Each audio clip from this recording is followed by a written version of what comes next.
meeting to order. Items to be added. I've been advised of one item raised by Councillor Asmussen related to construction impacts. Okay. I have an item related to garbage.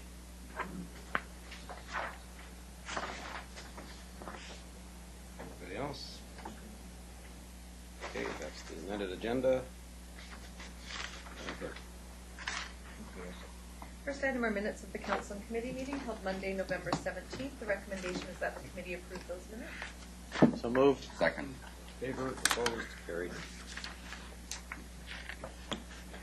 Item 2 is a report of the Manager Information and Communications Technology related to the ICT update for 2014. We have introductory comments by the Deputy City Manager and a presentation by the Manager of Information and Communications Technology. Thank you very much. Through the chair, we did an extensive ICT cyclical review in 2013.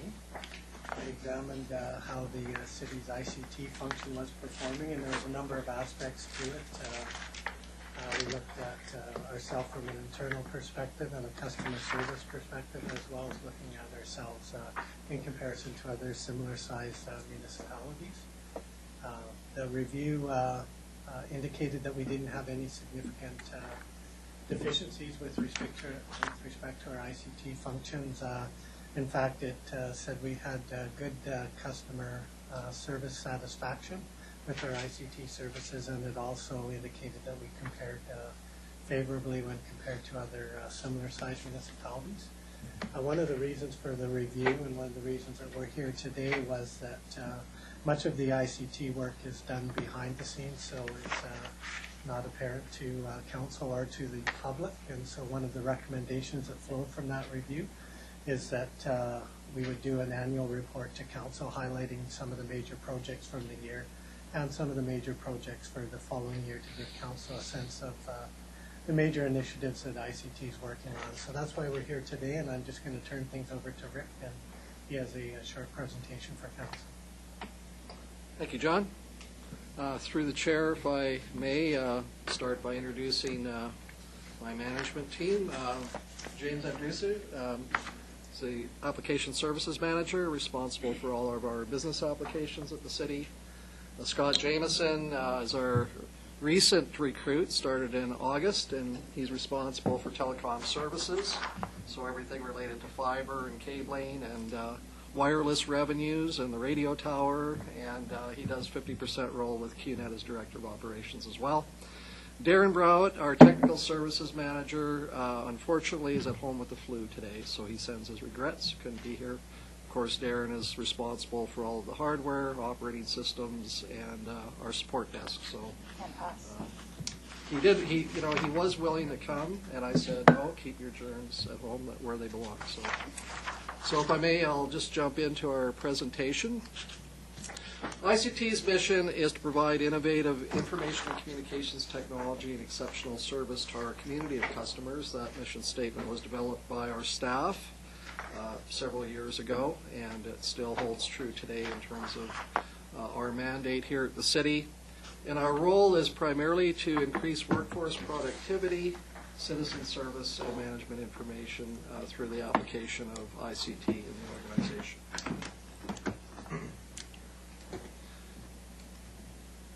We have a multi-tiered environment. It's kind of like building any kind of other structure when you build an IT environment. It starts with the foundation, which in our case is our data centers, all of our cable plant, and our telecommunications network. On top of that, we have centralized computing, which is where all of our data is stored. It's what we call our high performance computing, and it's highly resilient. So those two bottom tiers really are the foundation for everything else we do in terms of ICT here at the city. Obviously, they're critical. You can't build a house on sand, and so those particular areas get a lot of our focus, and they're highly standardized, so we believe in the KISS principle. We keep it as simple as we can. Therefore, we enforce some pretty rigid standards at the two bottom tiers. But I'm happy to say that Coquitlam is very fortunate in having a very solid foundation upon which to build our systems on. Coming on top of that then are our business applications and all of the hardware that runs those business applications. And because we have a solid and very standardized foundation underneath, we're allowed to have a little bit more flexibility in terms of the business applications. We've always been what you might call a best-of-class environment here in terms of business software. In other words, we try and find the best solution to meet our business process demands and our internal customer demands, because we can layer that on a very solid foundation underneath. And of course, at the top tier is all of what we call the edge devices. So these are all the personal computers, mobile devices, all of those things that connect back into the three lower tiers.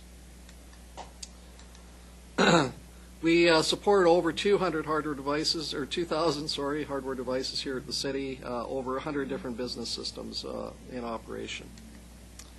And our staff complete well over 100 projects every year. In fact, we've had to reduce the number that we can put on our poster every year to 6 per staff because the poster was too full and the font was getting too small to actually read it. Obviously, a lot of those projects are technical in nature, so I'm not going to run through every project with you because you would probably be bored to death, but our staff do work very hard behind the scenes. And we work with our customers not only directly but now through the Interdepartmental ICT Working Group, which was one of the recommendations resulting from our review. And that group, which is all of the senior managers and division heads from our customer areas, meets every trimester, reviews our priorities. But from my perspective, even more importantly, it provides a sounding board for things that we're doing in ICT, any challenges we have, any opportunities we have, policy-related issues that might affect the organization and that sort of thing. So it's really great that we have that group established now, and it gives us, in addition to executive team, avenue for discussion in terms of ICT strategy generally. And what we do is really a partnership with our internal customers. ICT does not drive business process change in the organization. We're enablers of business process change. And that requires a high level of collaboration between us and our customer areas. The analogy I like to use is if it were a car, we'd be responsible for procuring the car and for supporting and maintaining it, but our customers really have the keys and are in the driver's seat of that car. So some of our accomplishments over the last year, obviously a big one for us every 3 years and now every 4 years is the election, and sometimes in between if there are by-elections. And that involved setting up over 100 computers throughout the city at all of the 27 polling stations, networking all of those devices so that our constituents had the ability to vote at any polling station that they wanted to, and we were still able to keep track of voter registration so they didn't vote several times, so that was an important consideration. Our accounts payable automation system was installed this past year. It was one of probably our biggest projects in the last few years from a business process perspective. It basically gets rid of all of the paper associated with approving invoices in the organization. It all flows electronically now to all of the various approvers, and obviously that reduces the time it takes for us to pay those invoices and hopefully reduces some of our late billing fees and that sort of thing. And the big one that we took on this year is electronic plan submission and review. This is an area that probably generates the most amount of paper in the organization. If you see people walking into City Hall with big rolls of paper under their arms, it's usually because they are looking for a development permit. Very few cities have been successful in automating this particular function. We will likely be the first in BC to do it this coming year. Delta is working on it, but I think we might be a little bit ahead of them. We have looked at some very interesting systems, narrowed down to 2. We had final demonstrations last week, and I think we have a very viable solution. And certainly the development community, we've talked to UDI, and they're very keen on supporting us through this, and I think there's a lot of eagerness and willingness in the staff to make this work here at the city. So looking forward to deploying this solution next year. And getting into, not quite finished with 2014, we also deployed a centralized video management system this year. We have been deploying video cameras for many, many years at the city, probably initially for security purposes, but now more so for traffic control. And we also deploy cameras to monitor construction projects, so we can do the time-lapse video afterwards, and you can see a building being constructed in real-time kind of thing, which is interesting. And we've now deployed a system that will manage all of those cameras corporately. It provides better access to the information, but it also controls who can access the information. One of the last business processes that was still paper-based was our cemetery management system. And I think that was largely because the manager of that function had been doing it for many, many, many years and was used to the system that he was using in that area. But we've now automated that with a very appropriately named application called Stone Orchard. And as Jay will attest to, we also got a new archives management and online search portal established this year for the city archives. There's Wi-Fi at the cemetery, I take it? We haven't quite got there yet. But they may be There's not a lot of users there. They may be able to wait for it. Most of the demand is underground. We've done very well with council support on approving some new wireless facility leases. This past year, council approved 3 leases worth $55,000 a year. We also increased some of our revenue from the radio tower. I haven't included Shaw Wi-Fi, which was also approved by council this year, because the fees for them are pretty small, but we'll probably start to see some of those trickle in as well in 2015. And we've, as with every year, we always do quite a few upgrades. Some of them are fairly small. Some of the big ones that we did in the last year was our reporting environment, our virtual servers, which is where all our business applications run, and our point-of-sale touchscreen terminals in our rec facilities. So looking ahead to 2015, which is just around the corner, again, the electronic plan submission review project phase 1 implementation will happen this coming year. Phase 1 will be a very small, probably single-family detached home kind of phases. It's a very complex system. It will require a lot of people in departments right throughout the city to learn a new method of reviewing and marking up plans electronically instead of on paper.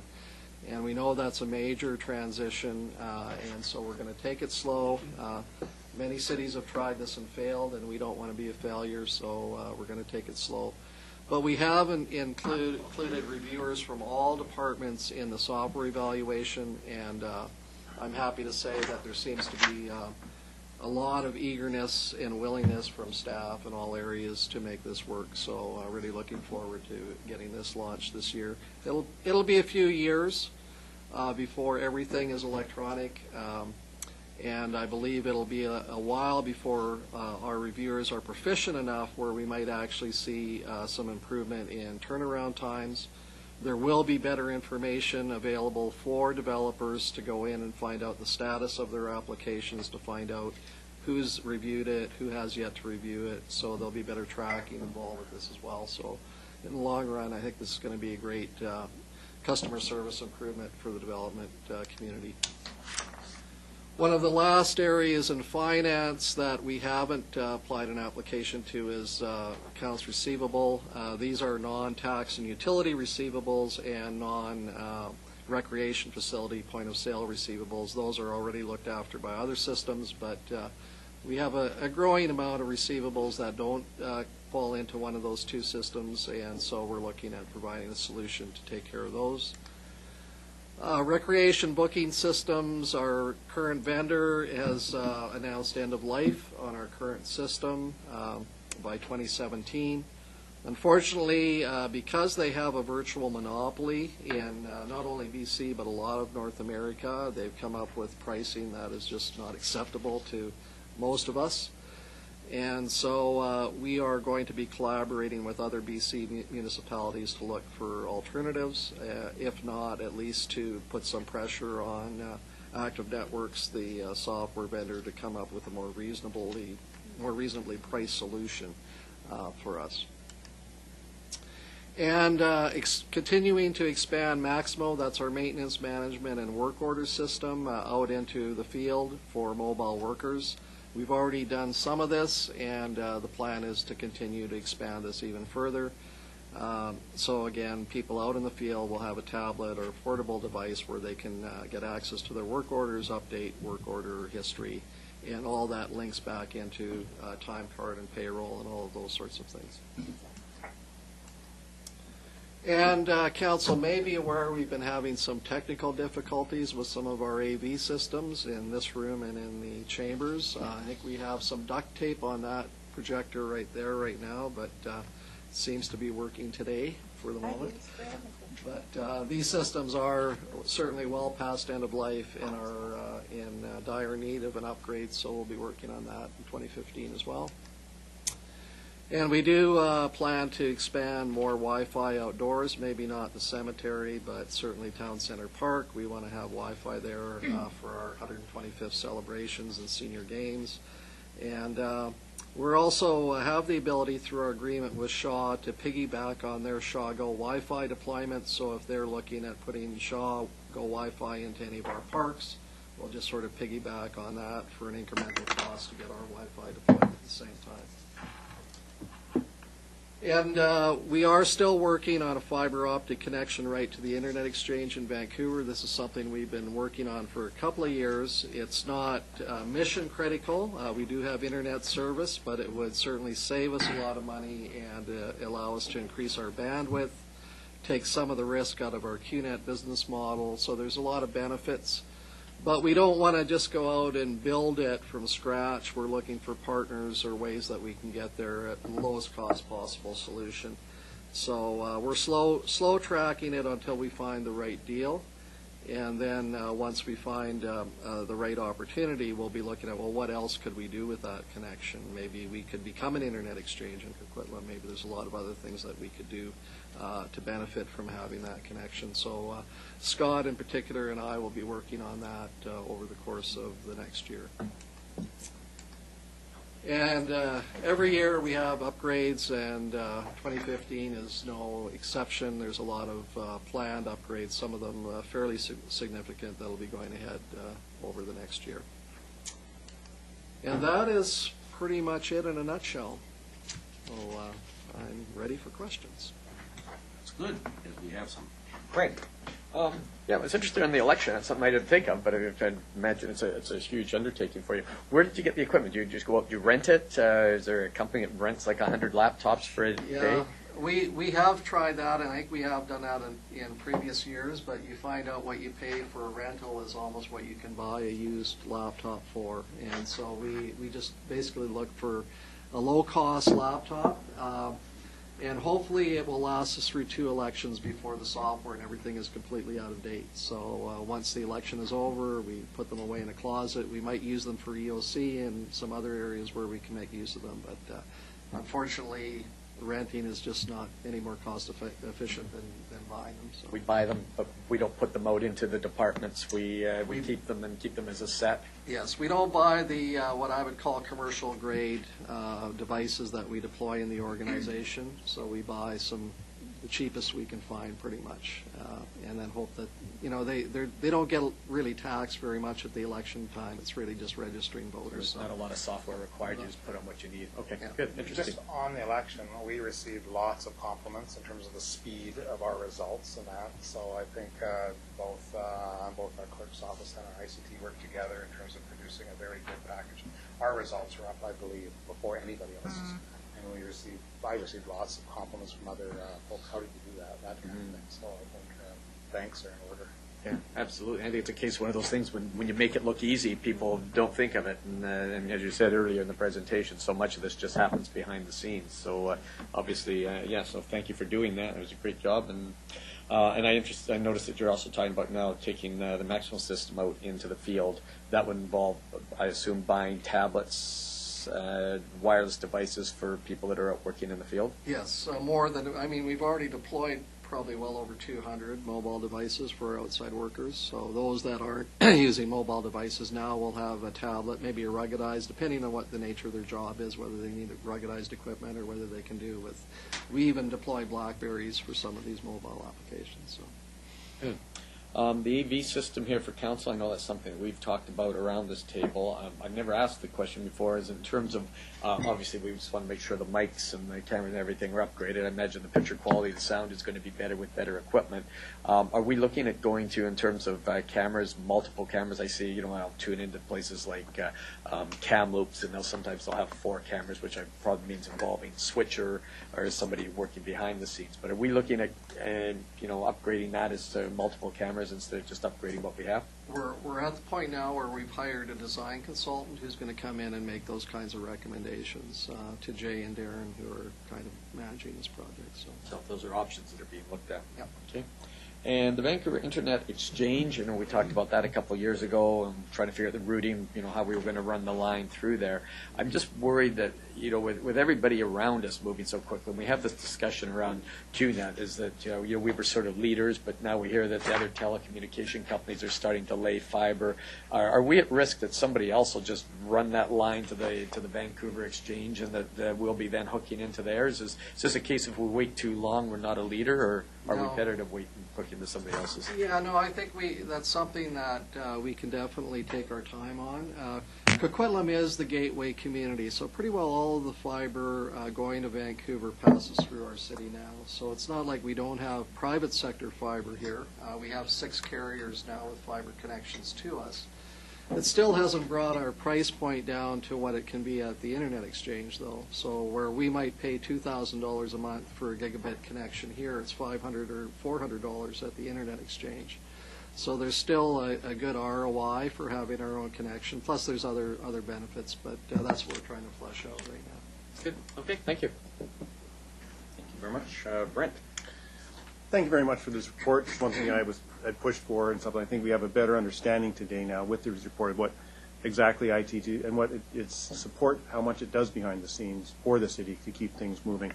I also was one of the people that the electronic plan submissions, I'm glad to see that here. We've been bugging Mr. McIntyre for a number of years about this, and I think it's a way to hopefully that we can speed up our applications and redeploy staff time within a department to better utilize it.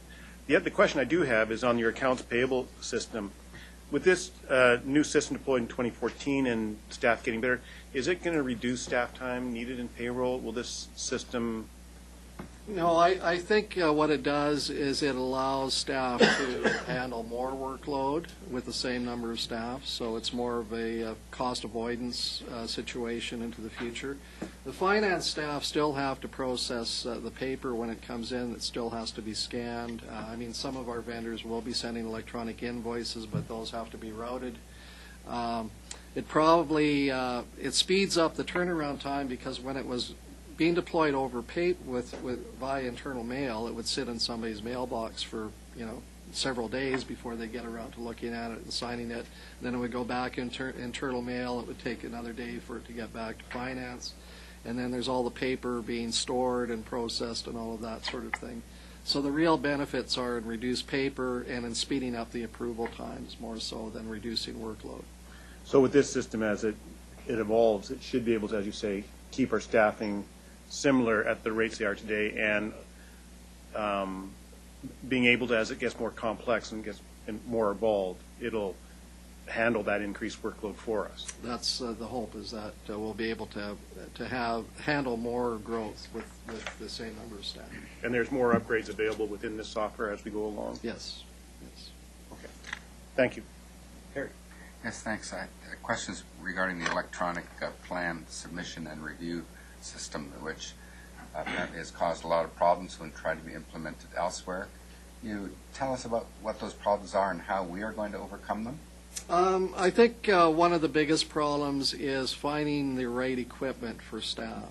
So staff will be used to looking at a blueprint that's about this big, and they can take it all in a single glance.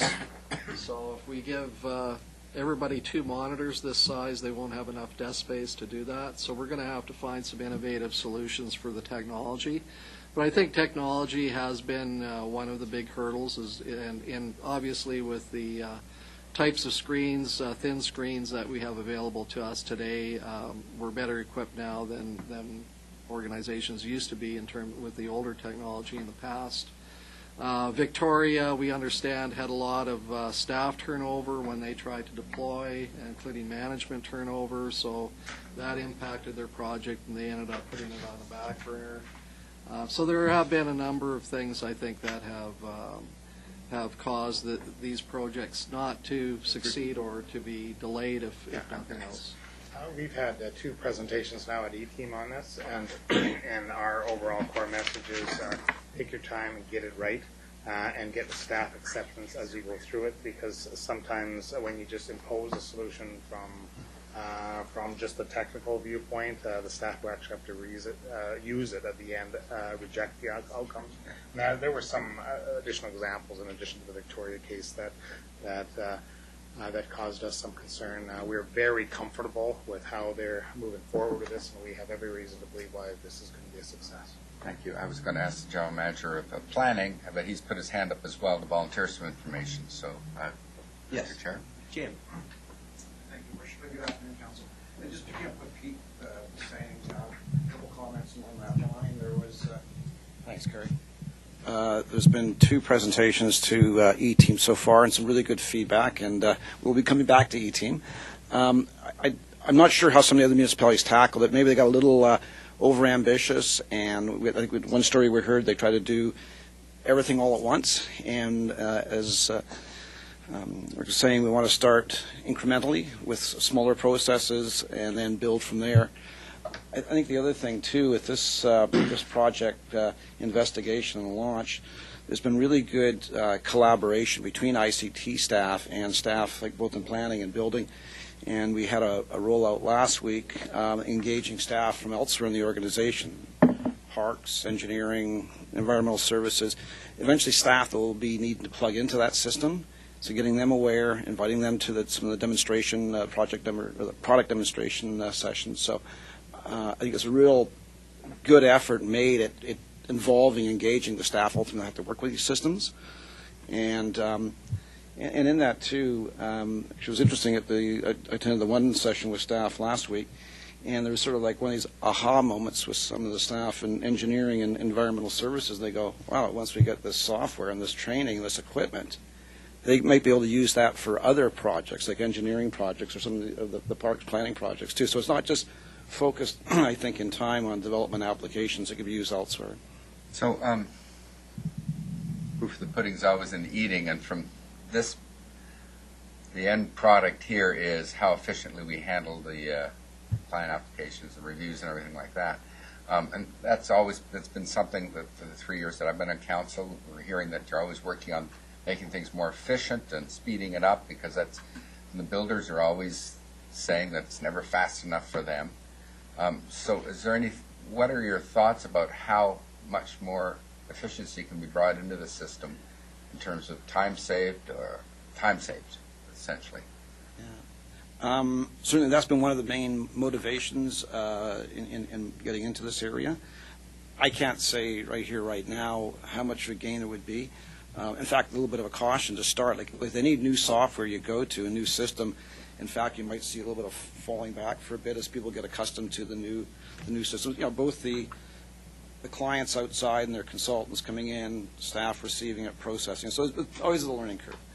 Where we're expecting the efficiencies and the gains to be made would be and I'm going to defer to James or Rick to talk about that because they're more the experts on the software. It can do a lot of things that are pretty routine manually, right, much more quickly and accurately, automatically within the software. So is that sort of benefit of the system? Secondly, things like making notes on plans, like the old plans reviewer would lay the plans out, get the red pen out, look at the bylaw, look at the building code, and mark it all up. This system will allow you to do that on the screen. You can make notes. These notes then get collated into what could be a requirements letter. So rather than having to do what's called the notes transference, it's done that automatically for you. So there's a lot of efficiencies just within the software itself that take away from people having to think, oh, I got to do this next or that. So, but we'll track it. We'll see once we get into it. And again, I want to start with the single-family building permit application stream. It's a fairly straightforward process. It has limited referrals and involvement, and hopefully we can learn and work out any glitches through that. Okay, thank you. That's all. Me? Okay, I have a couple of questions, but I'll continue on with this one for a while. So, and I'll talk about accounts payable and, of course, your system that we're implementing now. Because our job descriptions are so descriptive and so finite, does this mean that along with these programs that we're going to have to change job descriptions or change personnel, or how is this going to affect us on that end? Because someone who's a plan checking clerk, and now they have to become a computer genius like me, is going to be really difficult. Don't laugh. Sound like it, Walks like a duck. Well, we all have to Computer become genius. computer geniuses. Yeah. Well, it really, no. I mean, reviewing plans, obviously people have the skills to review them on paper. All they're doing is they're using a slightly different tool now to do the same thing. Okay, so then thank you. And then to Ron, so then that's not going to change the job descriptions for union personnel and affect all the... And will that change value in a job description? Going from a paper-based system to a computer-based system will not drive... in any department. Okay, that's all I need That wasn't to into know a microphone, so the answer was it won't change the values in any of the departments, just simply the change in technology. Jim had something to add, sorry. I think it's been the answers been provided, but the parallel endpoint too, and I've also reminded staff of this as well, is we went to a paperless system when it came to the files management 15, 12 years ago. That was to the Amanda system, and so people gradually got up to speed, learned, made use of it. It didn't result in a bunch of reclassifications for those positions. Yeah, no, just asking the question because it's a big move. Okay, I'll carry on then. The recreation booking systems, there must be lots of those in the U.S. Can we not buy something from down there? And so my question is, can we not find something in Louisiana or some really cool place like that that you could bring up here, and with all our knowledge and our systems that we have going, because I think we're so far ahead of so many people up here, can we not become an owner or a Canadian distributor of a recreational booking system and make some money on it as well? We're open to any solution that exists. But as you know, our class system was developed in Burnaby, so it was a BC product developed for BC rec facilities. And then it was bought by the largest rec software company in the U.S., Active Networks. So suddenly you had the largest rec system in Canada being bought by the largest rec system in the U.S. So they're definitely the dominant force in all of North America, but there are other systems out there that we'll be looking at. There's some fledglings. I'm just wondering, when hearing you speak about it, I'm just hoping we could get some that maybe we could bring into BC and become the owner and distributor of. So that was my question on I that. always keep my eye open for business opportunities. I know you do. City Wi-Fi outdoor deployment, does it cost us anything to do that? Yeah, it does. It costs us several $100s for the access point, and then if there's some cabling required, it would cost us some money to put the cable in as well. So a lot? No. For the year? No. Okay. And what is the Vancouver Internet Exchange? What does it have that I understand we can get, but it's $500 versus $2,000. Yes. So the Vancouver Internet Exchange, or Internet Exchanges generally. And who owns it? It's operated by BCNet. That's the University Society, or Network Society for all the universities. So it is a nonprofit organization that operates it. In fact, they're just in the process of setting up a separate society to manage it. But Internet exchanges are places where all of the telecom providers meet to exchange traffic. So that's where TELUS Oh, connects like an with Shaw. intersection. It's like, Okay. yes, exactly. But more importantly, from a business opportunity perspective, companies like Google and Netflix and Microsoft want to move their content closer to the edge because it reduces latency and it reduces network costs for them. So what we're seeing in Vancouver is you're seeing a lot of companies like that with search engines and so on locating equipment right in the internet exchange. So then they don't have to send their traffic all the way from the U.S. to BC. They have an exchange locally, or they have server equipment locally. So that's where some of the business opportunities arise as well. It's not only the telecom companies, but it's the software providers as well taking advantage of these So exchanges. would we ever have like a Coquitlam exchange that would be like Vancouver? It's one of the things that we're thinking about, Yeah. but we haven't done the homework on a business plan or feasibility study yet. But we should hurry up on that before somebody else decides to do that. Yes, sometimes.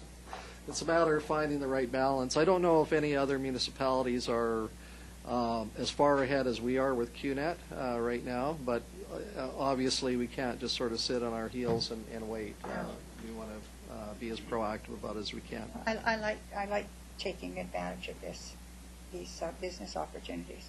And of course, I'll be there to help you with anything you need with computers. Thank you. Only a phone call away, apparently. Yes. Chris. I can dial live. Yeah. She's on dial-up. Rotary dial. With us going through the process of electronic plan checking and all the learning curve and being a pioneer, I guess, and hopefully being the first municipality to actually be successful at it, any way we can capitalize on that as other municipalities are coming on board and maybe learning from us, or? We do a lot of that.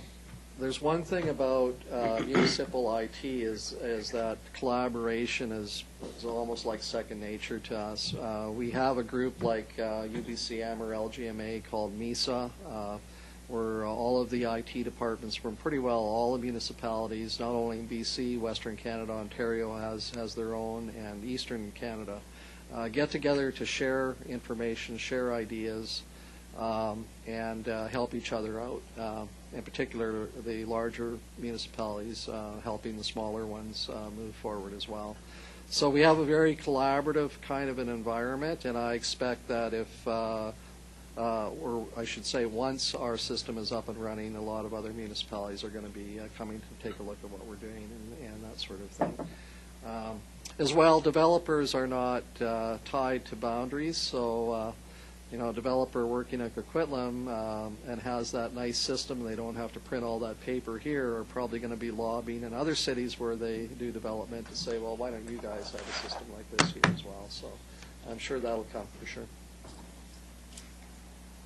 But is there any way to capitalize on that? I'm not sure I don't about know, that. right? I'm just asking. Yeah, I haven't really thought about charging for expertise or hiring ourselves out as consultants or anything like that. I think we give and we get. So in that sense, we're already capitalizing on our leadership role, and we are recognized as leaders in the province. But sometimes somebody's out in front of us, and we get to learn from them as well. So I think that in that sense, we do capitalize on it. Okay. Thank you. Benita. Quick question about the power outage last Friday. Any news on what that was about? Don't know what happened to Hydro, but it certainly set off a lot of alarms for us. We obviously, our data center at Poirier, which is a QNet facility, is well protected and survived the outage. But some of our point of sale systems were not. Even though they were on battery backup, the power was out for too long a period for the batteries to sustain them. So we did have some interruptions in service, but.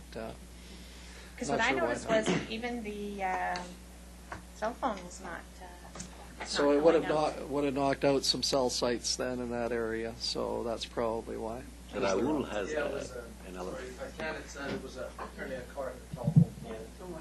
So it was an accident. We thought it might have been a system issue, but it was an accident in that particular area, and we had staff in the facilities as soon as we could. I don't believe the Christmas market was affected, but certainly PSLC was fully affected. So thankfully, the Christmas market was on, and we're afraid that was going to be shut down. And I believe the power was back on at just after 8 o'clock, 8:30 or so.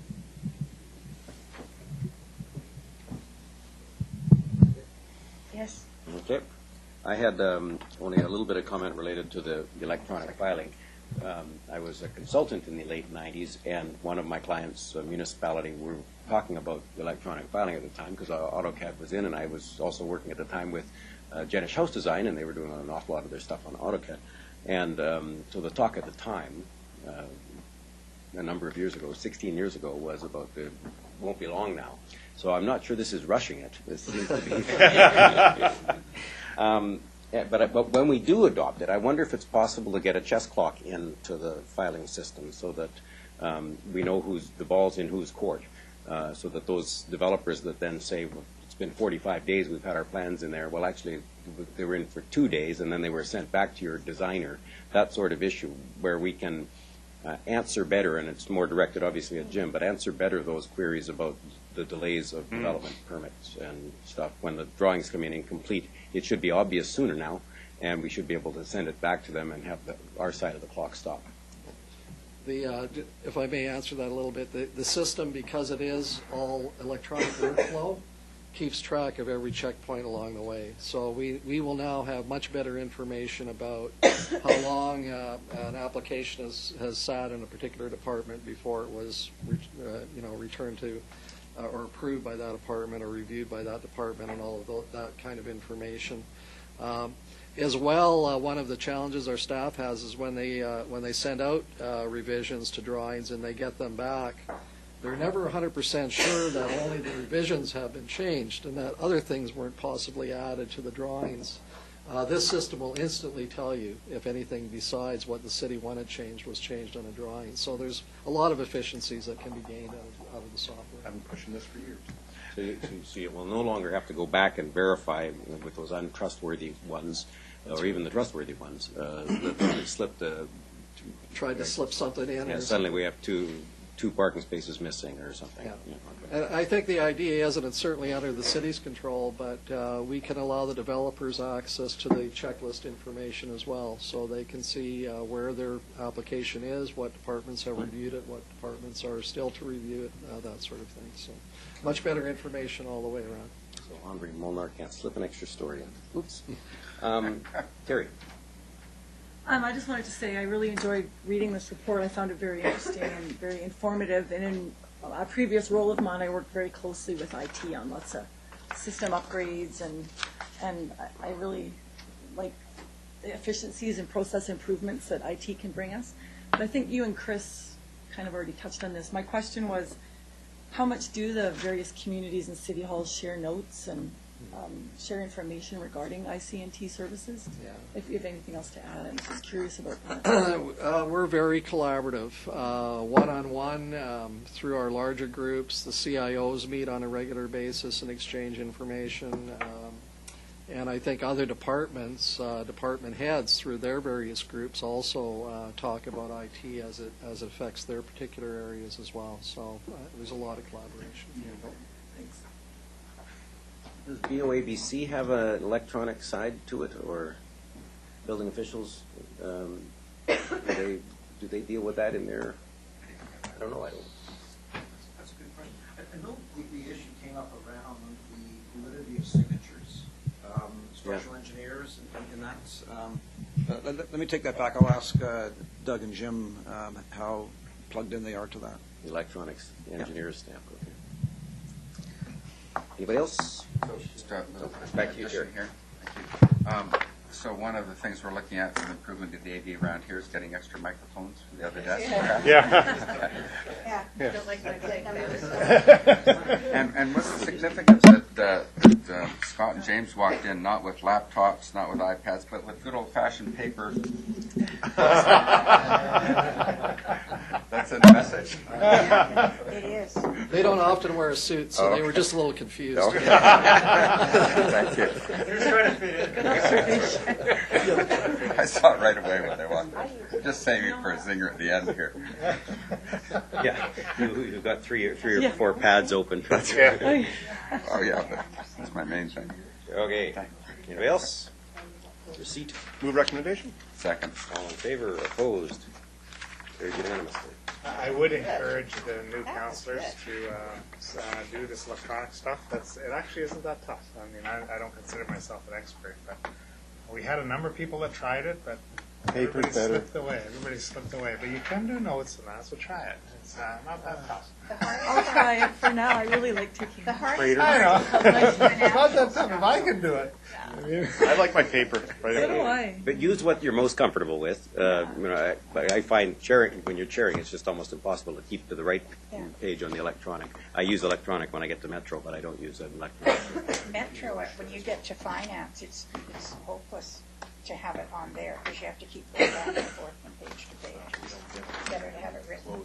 Just a note, sharing something on the library board. The director sends us each individual report as individual PDF files. He also sends it as one big PDF file, which I find very useful because there's usually 50 pages, and everybody on the library board has to print it out for themselves, so most people now don't print it out. They'll print out the agenda and maybe the minutes if they need to refer to that, or 1 or 2 reports at most, but everybody is now looking at it on the screen because home printing gets pretty expensive. So don't put us in that position. I use this for at the library board. Yep. I have to save the PDF because there isn't good Wi-Fi in the library. That corner of the library we sit in. So I actually save it as iBooks and then open it as a book and one continuous file. Very, very useful. You can do that. And then iBooks will eventually get an interface that's appropriate for making marginal notes and such. Okay, Madam Clerk. Moving on to other business. The first other business item relates to construction impacts raised by Councillor Adjournment. Thank you. What it is more about, we've got a lot of development going, particularly it's been the north, but in Coquitlam. We're going to have a lot of impacts over the years. We've had issues up in there with one developer that we came and put some conditions of parking. And what I'm looking at is a more holistic of the whole area there. How can we better arrange between all the different developers, trades parking? How can we better manage the traffic of construction vehicles, cement vehicles, dump trucks in and out of those areas and reducing that impact on the residents? It's just an ongoing evolution of reducing the social impact. So I know staff, I talked to Jim, have formed a committee to look at this, and I appreciate it because I brought this up to Jim. But I also wanted to just make sure that, and underline that we did it with one project, saying, okay, you need to do this and this. But what about the projects a half a block over or just around the corner and the tradespeople in that area, and just reducing the impacts to the people in those neighborhoods by better coordination, because we're going to have a lot of construction in Coquitlam. We're going to have a lot of development, especially in a confined area in that area. And I think people can understand that. They just want to be able to find ways that we can help them reduce the impacts on that. So, through to Jim, your chair. Thank you. Jim. Thank you, Worship. There's a bit of a flurry of emails recently about some of the construction in Coquitlam. We've followed up with that one resident, but also taking a step back and looking at more sort of across the organization. So as Councillor Asmunsen mentioned, we haven't formed a committee, it's sort of a cross-department group. We've met with Stephanie and Andrea in the bylaws side. There's been discussion with some of the engineering staff as well. And so I've tasked Doug Vance, our manager of inspections, to sort of lead this area right now. And Doug has pulled together a staff group, and they're meeting tomorrow to look at the issues, what staff are doing in one area, what they're doing in another area, and to take a more collaborative, coordinated approach to that. And we're hoping we'll see some results. As I believe, we can point to this happened in Northeast Coquitlam. We had some issues up there. There was a Unfortunately, got to a little bit of a boiling over point, but we did respond. More staff on the scene, on site, a bailiff, for example. So we're thinking about applying a similar sort of approach with Coquitlam, and it's just making everyone aware of what the issues are and what's also being committed to as well. Council may recall with the latest 7-story project was approved on Bresley. There was a good neighbor agreement, and actually I saw that for the first time last week, and I was quite impressed. If they live up to that, a lot of our issues should be gone. But that's sort of another piece of information for this group to be aware of. This is what's been committed to. These are our expectations. At the pre-construction meetings, we will be going back through that again, and I think we'd also want to apply that model to other projects in that area. So I've asked Doug to meet with the group, come up with a game plan, and then prepared an information update to council. You should see something by the end of the week on this. I guess what I'm also hoping to see is that we go to the developers and work with the developers that can be in there about encouraging their tradespeople to take transit or whatever, not need to bring their vehicles, work on maybe a centralized parking area for tradespeople to park, work on a combined maybe developer contribution towards a shuttle back for all their guys. That while we can do what we can do in the staff to enforce the rules we have, let's communicate and work with the development community and say, hey, we need you guys to help us and coordinate this by working together with different developers coming together to do that. So I think while we can do with our staff enforcing our bylaws, we need to get the other side of that and get to the development community and how they can help us better arrange their projects, how we can better coordinate through our traffic department, how we have single entry points, because a lot of times I have complaints that you've got dump trucks and stuff coming in multiple different streets and blocking up roads in different areas. If you can do sort of for a couple developments, one in and out, you get that information out to the people in that area, get that clearly understood. And it's just about information to the people that live there, streamlining how people get in and out, and working with the development community on how they can collaborate themselves together. So it's just an area of how we can manage, because there's going to be a tremendous amount over the next 20 years along that corridor. Throughout all of it, this Coquitlam's an example. Northeast Coquitlam, we've talked before about some of those issues. Sure. We're going to have issues down here in the town center, the same thing. So just how we can reduce those things. Thank you. Yeah, on that particular neighborhood, we're seeing such development fatigue now, particularly out of phase 1 of Springbanks, the one that was built twice, the one that burnt down the first time. So a bunch of residents had to wait extra time to get into their units, and now they've been waiting for probably 4 years for their neighborhood to become somewhat stable. The 7 stories scares the heck out of them. And down the road, there's constant road closures. I've been in that neighborhood where where Regan got closed, and then the lane got closed, and there was no way back out except to go all the way back to Smith. And once you're at Smith, you have to go up to Robinson and come at. I mean, it was just the neighbor shouldn't have to do that. I guess she also was complaining just the other day that a transit bus got redirected up the lane for some reason, not sure why, and got to the end of the lane, and the parking on the street is so close to the lane that the bus couldn't make the turn, and so for an hour their road was closed, and that's their way out of their parking garage. So I think we're going to have to manage that better, tighter. We may have to find construction parking. Marcon, for example, is really adamant that their guys are not going to park near the development. They want to make sure they don't. So as a result, they're parking in front of developments a block away. They have to park somewhere. So we're really, I don't know whether they lease space from Coquitlam Shopping Center or find some other solution for construction parking. But it's I've seen episodes that they have every right to be screaming at us for what's going on down there. So I don't know where we go from here. I think we're going to need to be more proactive on the neighborliness side. Springbanks, I've said it, we're still in a public meeting, but I'll say it. Springbank did terribly on the last building, and bylaws said so, your department said so, the neighbors said so. Neighborhood agreement aside, we need to do better than that for this neighborhood in particular, but we're going to need it for city center as it moves down Glen and those sorts of issues. So, May and then Terry. Well, I was down there the other day. It wasn't pleasant, but it was worse for them. In any event, a couple of the guys that were coming in they're just like they're plumbers and electricians. They're not belonging to the developer, Jim.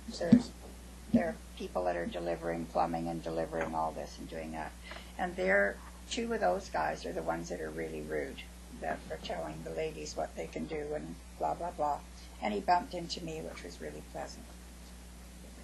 So I called the superintendent on the job. I just asked for the super and that he'd better get out here. And so he came out, yeah. And I said, these guys, this is what they're doing. And like you, there's no traffic. You couldn't get by. There's parking all over. This truck comes, he just stops. He just stops. He doesn't do anything, he just stops. So I just suggested to him that he better have a word with his folks that are delivering and his suppliers, like the plumbers, electricians, and those guys that they're coming. They need their trucks apparently close to the unit because that's where all their equipment and stuff is that they need to run back and forth. Get that. But there's no way they should be swearing at the neighbors, and no way whatsoever.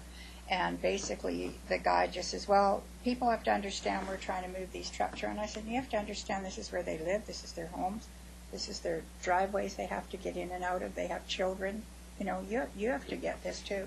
And so, well, there's not much you can do about it. And I said, oh yeah, there is actually. I says, you guys keep this up and we'll shut the job down. And then you won't have anywhere to deliver anything to. And then the superintendent just looks and I says, you better have a talk to these two. And I left. Backed out a half a block. I wasn't going to tell it, but almost exactly the same thing. He turned to me as I got out of my car and said, you effing bloody wait your turn. Yeah. And so I was about to put on my hard hat, and the one I hate, the one that says mayor on the front. And then he turned to me and said, does your hard hat say you're the effing mayor? And I said, effing right. And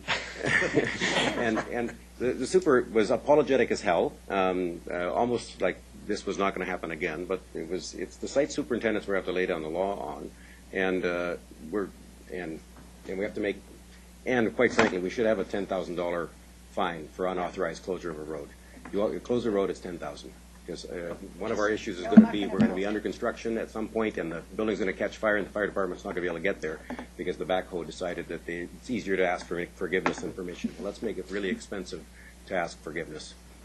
And we need to have this conversation big time so that they don't think we're fooling around. Yep, agreed. Terry. Yeah, this is a very good discussion. I'm glad it's coming up.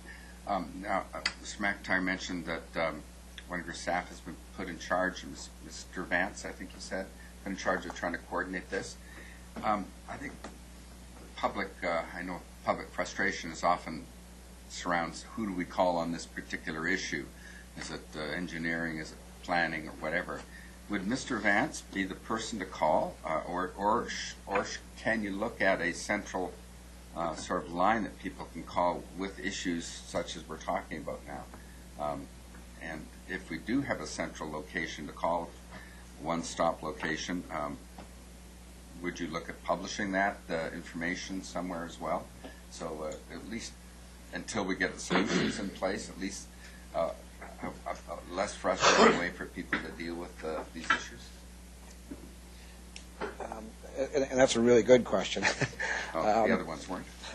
And that's been part of it. Yeah, there are 24/7 phone lines you can call in with a bylaw complaint.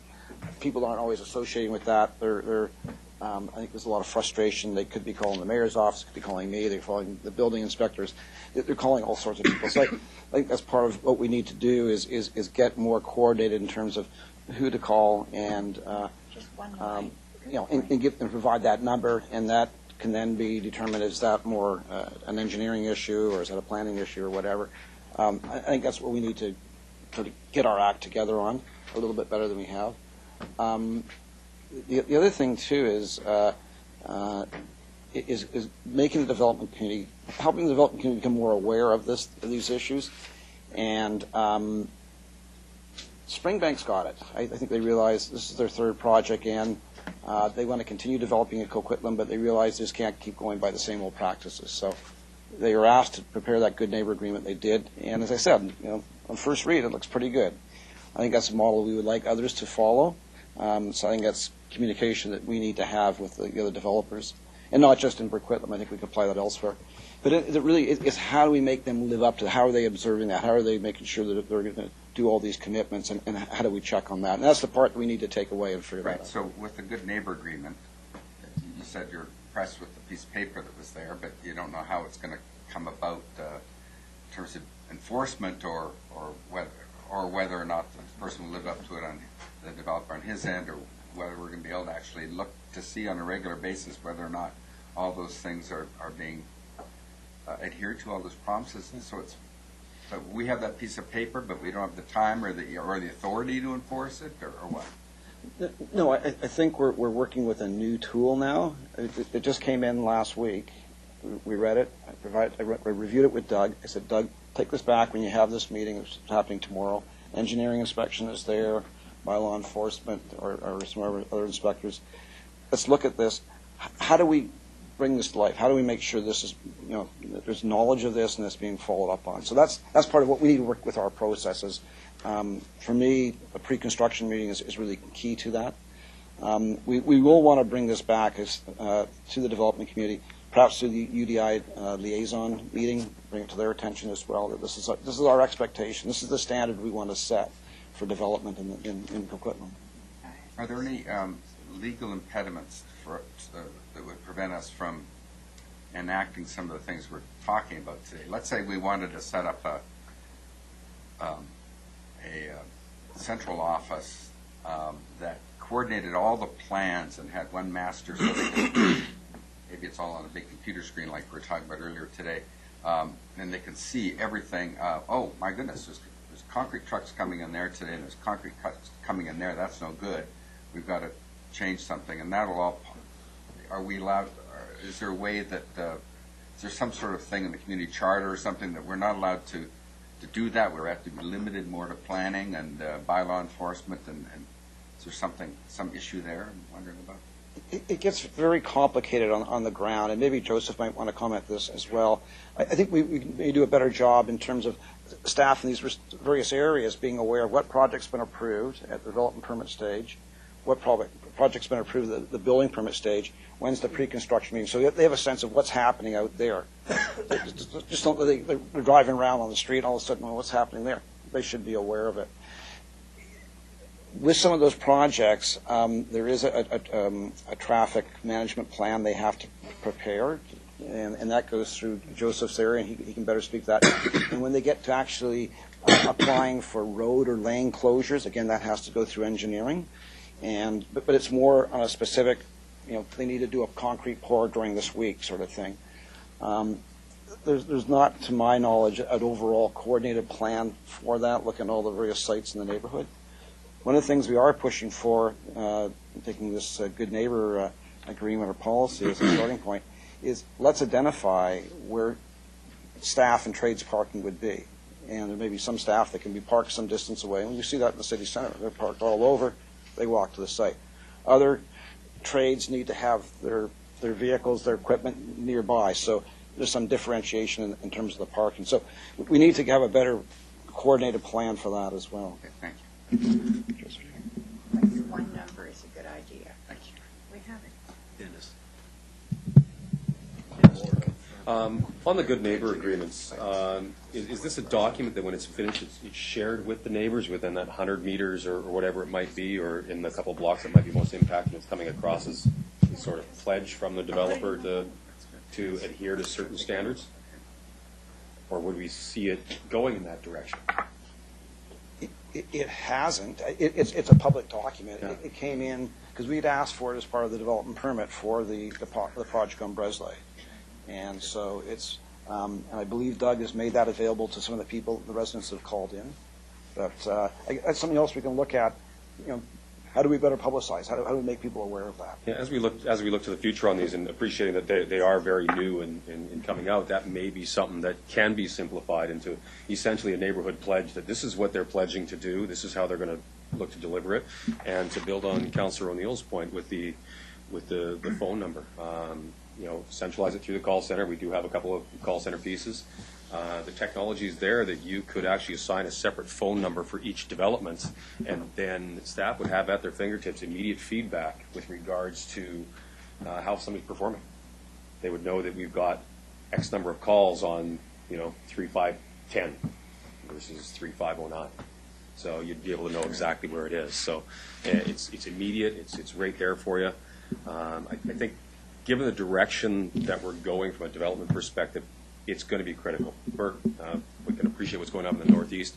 Coquitlam's where the issues are going to be, because these are infill. These are established areas that are reestablishing themselves, and that's where the biggest challenge is. I really strongly encourage we look in that direction.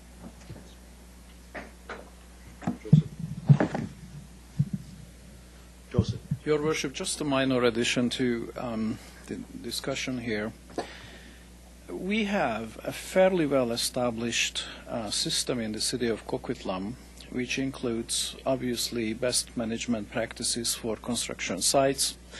Depending on the size of the development and the location of the development, it also includes traffic management plans specific for the site and for the area. That also would include parking management, deliveries, construction equipment, and so on and so forth.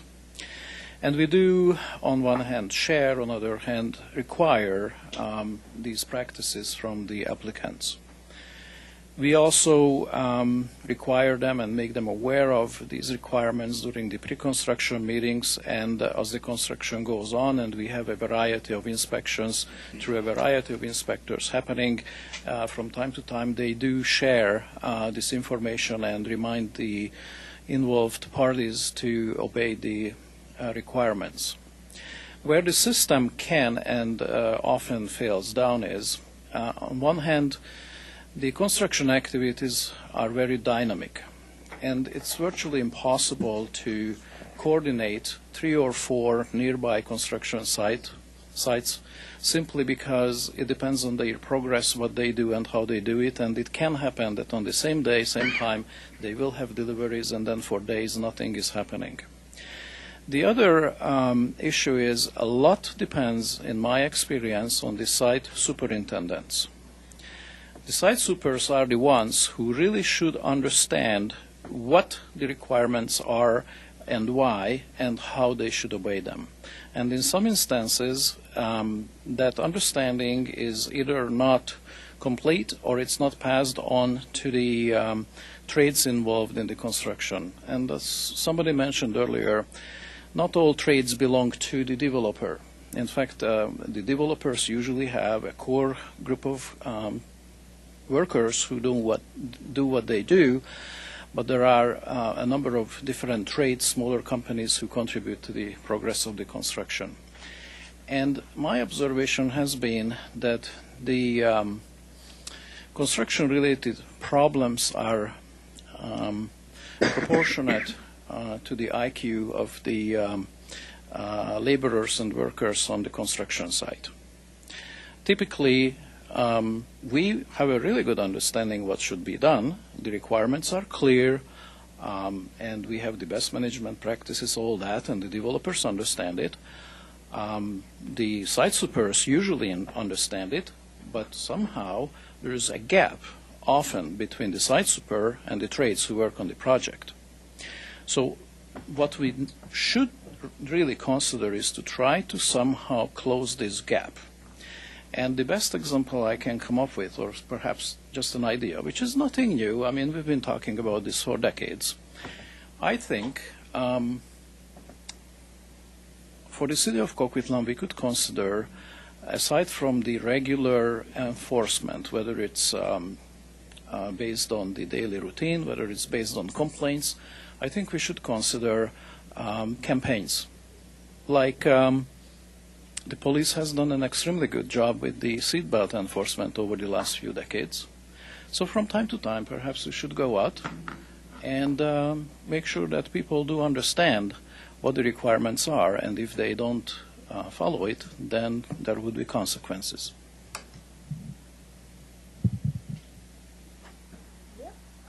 Absolutely. Actually, Edmonton Home Builders did one a number of years ago that was aimed specifically at trades.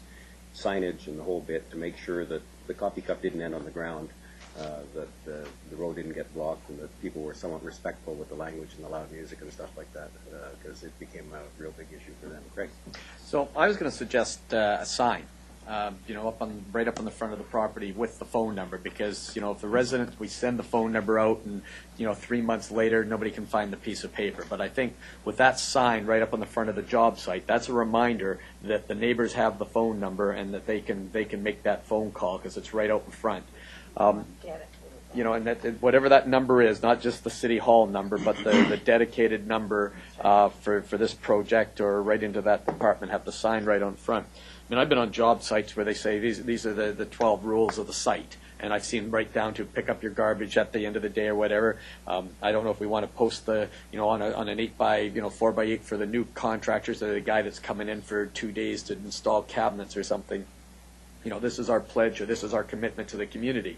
I think one of the most effective signs I see when I'm driving around is these big trucks. The sign that says, "How's my driving?" And here's the phone number. I mean, there's nothing like driving around knowing that everybody behind you's got the phone number and you're being encouraged to phone in if I'm speeding or running lights or something. And so almost like, this is our pledge, how are we doing? Call this number. And list the 10 things that we're committed to do with the phone number. And I think that sends a message to everybody coming onto that job site.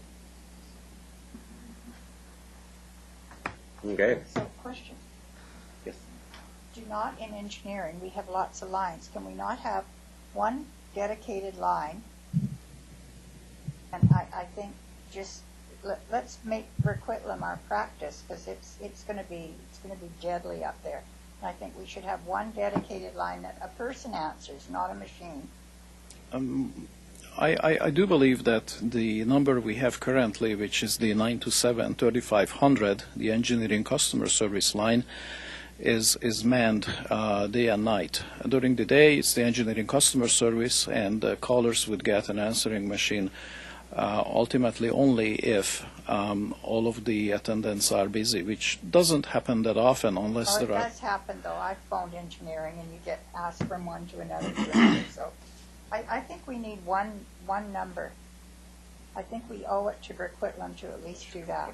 But it wouldn't be at engineering. Then probably not. No. But at least they've got 3 people there. Yeah. So I think... Bylaws? We've talked about this before. We've contemplated, and I think ultimately maybe it is a campaign where we can put signage up in the neighborhoods that say, we treat this neighborhood with respect. They're the residents, and we're the visitors. Let's move forward gently, and require at every construction fence the name and phone number of the vice president at the lowest, at least the vice president of the company, so that so that they can reach the company first, give them their best chance to clean up their act, and if it doesn't work, then is it the engineering work reception number at 3500, whatever. Your Worship, good questions, good feedback. I'll take this back. I was trying to reach Doug. I guess he must be out, but I'll take back your comments. And as I said, we've had discussions with bylaws and staff in Joseph's area, so we'll work on something. We'll get information back to council. One thing was kind of neat at Boza's. Boza's got the site super, first aid, and various other phone numbers right there. Same thing on the EGRT, the Evergreen line. The superintendent for that segment their phone number is available. You phone it at the cell number, and the guy actually answers.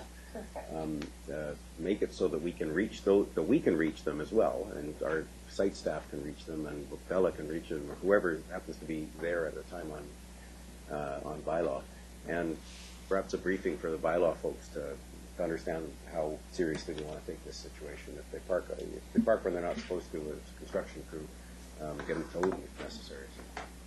Chris? What happens now? If I lived in that area and somebody was blocking my road, they call the main 927-3000 or whatever, or get the reception, and they would send them to who? That's the problem. You get the call center, but that's as far as it goes.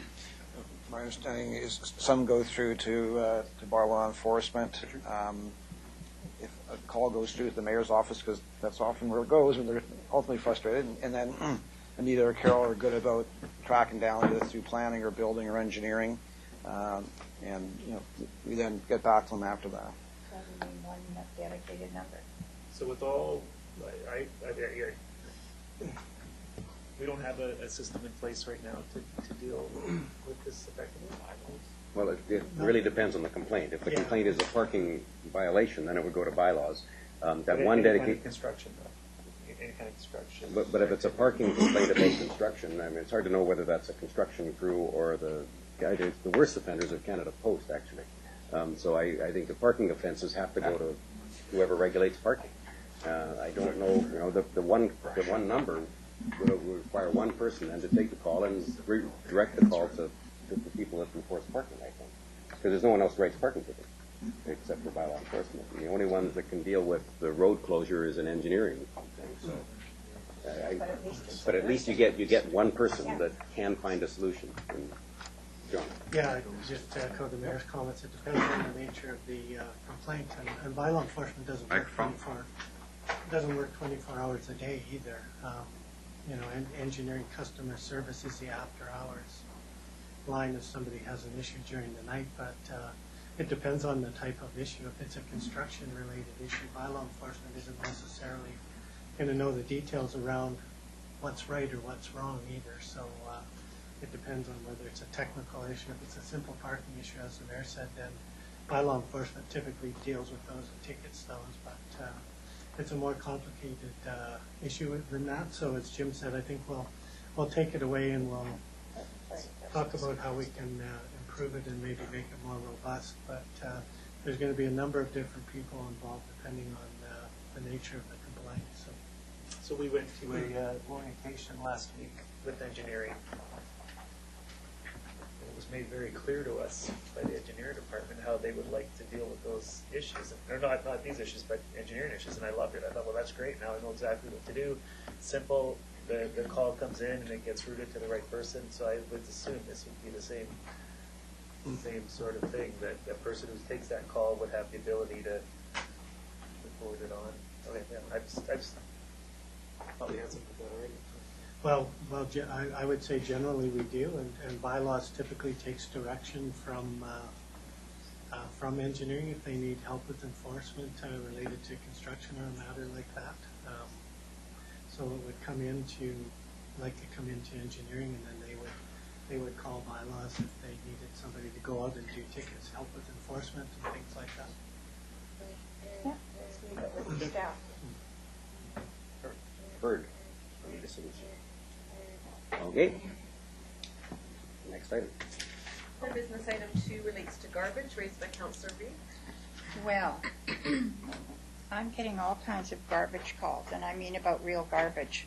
The lady that just emailed us again, who I guess she's a senior, says, I don't know her, but I guess she's a senior, and she's finding these big cans too hard to pull around, so she wants 2 small ones, and why should she have to pay for 2 small ones and not one big one? I guess I'm getting every day, I guess we're getting a barrage of other calls regarding the garbage service, and I'm wondering, one, for the seniors, I guess one of those big garbage cans would be pretty hard to be toting around. I don't know because I don't have to use them, but what are we going to do for folks like that?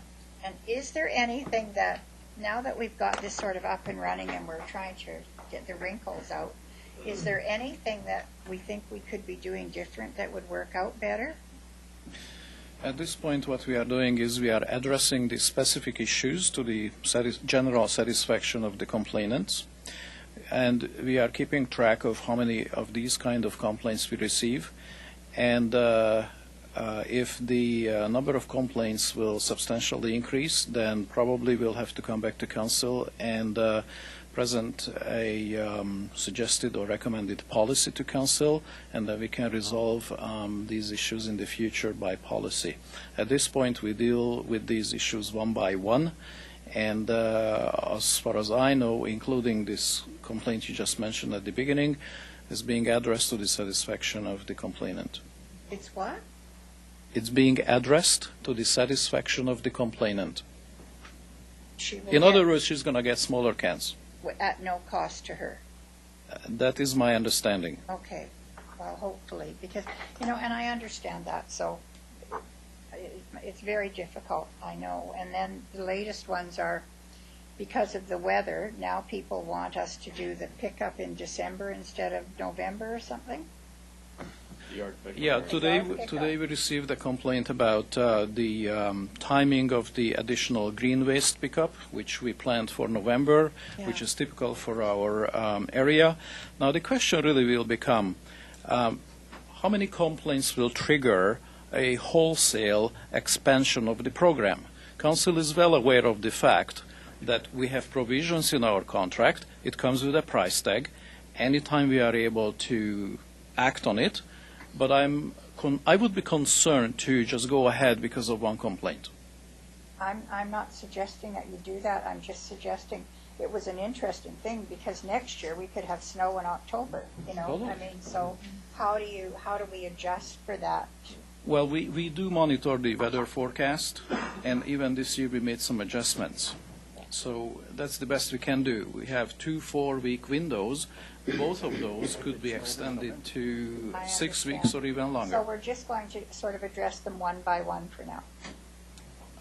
The problems that we're coming up with, specifically with the seniors and the garbage cans. For the seniors with the garbage cans, yes. For the green waste, at this point, our response to the complainants, to the one at this point, there is an option where you can basically load your car, SUV, pickup truck, whatever, and you can go and dump it yourself. Yeah, thank you. That's all I wanted to know. Okay. Thank you. Move adjournment. Second. Terry and Brent, all in favor? Opposed? Carried unanimously. Well, 10 minutes. Back to